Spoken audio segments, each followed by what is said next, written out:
নির্বাচন নিয়ে সারা দেশে ইতিমধ্যে আমরা দেখেছি যে ধরনের কারচুপির খবর এসছে। টিআইবি ইতিমধ্যে বলেছে যে 22% ক্ষেত্রে ভোট কারচুপি এবং জালিয়াতির ঘটনা ঘটেছে।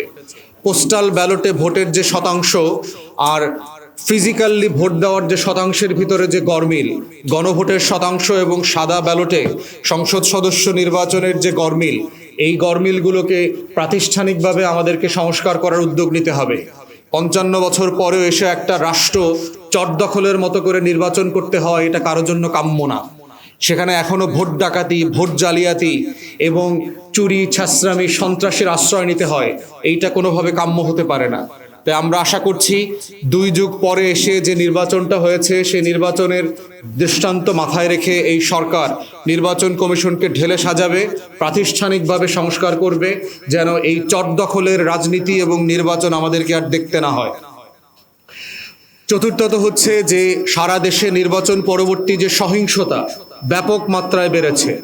আইন শৃঙ্খলা বাহিনীর হাতে বিরোধী দলীয় নেতা কর্মীরা শত শত হাজারে হাজারে এলাকা ছাড়া হচ্ছে, আহত হচ্ছে, মারধরের শিকার হচ্ছে, মিথ্যা মামলার শিকার হচ্ছে, হয়রানির শিকার হচ্ছে এবং 1 দিন 2 দিনের জন্য গুম হয়েছে এমন ঘটনাও ঘটছে। যারা গত 16-17 বছর ধান খেতে, পাট খেতে পালিয়েছিলেন, মজলুম ছিলেন, তারা আজকে জালেম আকারে আওয়ামী ফ্যাসিবাদীদের মতো করে নতুন করে হাজির হচ্ছেন এবং এইটা কোনোভাবে গ্রহণযোগ্য হতে পারে না। তাই মাননীয় প্রধানমন্ত্রী এবং নতুন সরকারকে আমরা আহ্বান করছি যে এই জুলুম নির্যাতনের অবসান ঘটা দরকার। আইন শৃঙ্খলা বাহিনীকে অ্যাক্টিভ করে নিজ দলের নেতা কর্মীদের যেই ক্ষুদ্র অংশ চাঁদাবাজ, গুন্ডামি, মাস্তানি, সন্ত্রাস এবং ভয় ভীতির যে রাজত্ব কায়েম করেছে, তা থেকে তাদেরকে ফৌজদারি অপরাধের মুখোমুখি করেন। আইন শৃঙ্খলা বাহিনীকে অ্যাক্টিভ করে তাদেরকে প্রাতিষ্ঠানিক পেশাদার দায়িত্ব পালন করবার সুযোগ করে দেন। নির্বাচন পরবর্তী এই আওয়ামী ফ্যাসিবাদের একাংশ আমরা নতুন বাংলাদেশে আর দেখতে চাই না।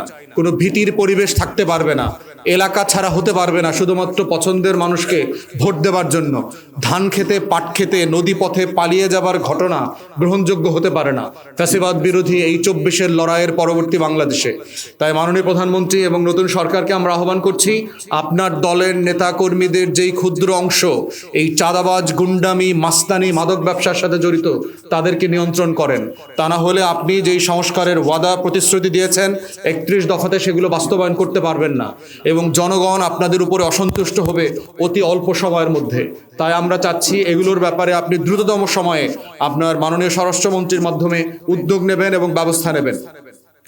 রমজান আসন্ন, কালকে অথবা পরশু থেকে মাহে রমজান শুরু হবে। রমজানকে সামনে নিয়ে ইতিমধ্যে আমরা দেখতে পাচ্ছি যে বাজার গরম হয়ে উঠছে, দ্রব্যমূল্যের দাম বাড়ছে এবং রমজানকে কেন্দ্র করে রাজনৈতিক দলের ছত্রছায়ায় একটা সিন্ডিকেট ইতিমধ্যে সক্রিয় ভূমিকা পালন করছে বলে আমরা ধারণা করছি। পেপার পত্রিকার এই রিপোর্ট এবং আপনি গোয়েন্দা তথ্যের উপরে ভিত্তি করে এই সিন্ডিকেট এবং দ্রব্যমূল্য বাড়ানোর চক্রের সাথে যারা জড়িত, তারা যদি আপনার ব্যানারেও থেকে থাকে, রাজনৈতিক ব্যানারে, তাদেরকে আপনি দৃষ্টান্তমূলক শাস্তির আওতায় আনবেন। আপনি রাষ্ট্রের পক্ষে থাকবেন, জনগণের পক্ষে থাকবেন, জনগণের ভোগান্তি লাঘবে। রমজানের এই সিন্ডিকেট ভেঙে দেওয়ার জন্য যা যা করা প্রয়োজন আপনি করবেন এবং এটা অবিলম্বে করবেন, কারণ সময় খুব কম এখানে। এবং রমজানের এই সিন্ডিকেট ভাঙার জন্য আমরা বোধ করছি আইন শৃঙ্খলা বাহিনীর পাশাপাশি যদি যৌথ বাহিনীকে এই পুরো মাস এবং ঈদ পর্যন্ত রাখা প্রয়োজন হয়, তাহলে সেক্ষেত্রে এটা বিবেচনা করা যেতে পারে যে যৌথ বাহিনীকে ম্যাজিস্ট্রেসি দিয়ে এই দ্রব্যমূল্যের সিন্ডিকেট ভাঙার জন্য সক্রিয়ভাবে কাজে লাগাতে হবে। আমরা বুঝতে পারছি যৌথ বাহিনী অনেক ক্লান্ত, প্রায় 1.5 বছর ধরে তারা মাঠে ল এনফোর্সমেন্টের কাজ করছে, যেটা তাদের দায়িত্ব না। তারা একটা ভালো নির্বাচন করবার জন্য চেষ্টা করেছে, কিন্তু তারপরও দেশের বৃহত্তর স্বার্থে এই বাস্তবতাটা বিবেচনায় আপনারা নিতে পারেন।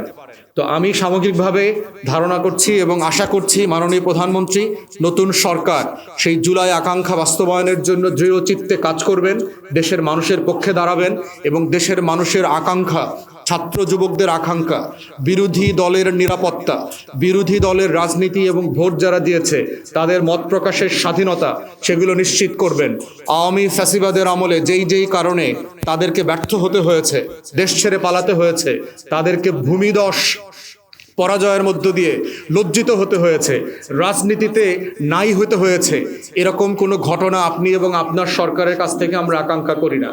তা আজকে এই ব্রিফিংয়ে আমরা আকাঙ্ক্ষা করছি নতুন সরকার পুরাতন 17 বছরের ভুলগুলো থেকে শিক্ষা নেবে এবং বাংলাদেশকে নতুন করে সংস্কার বিচারের যে আকাঙ্ক্ষার মধ্যে আছে সেখান থেকে তারা এগিয়ে নিয়ে যাবে পরবর্তী ধারায়।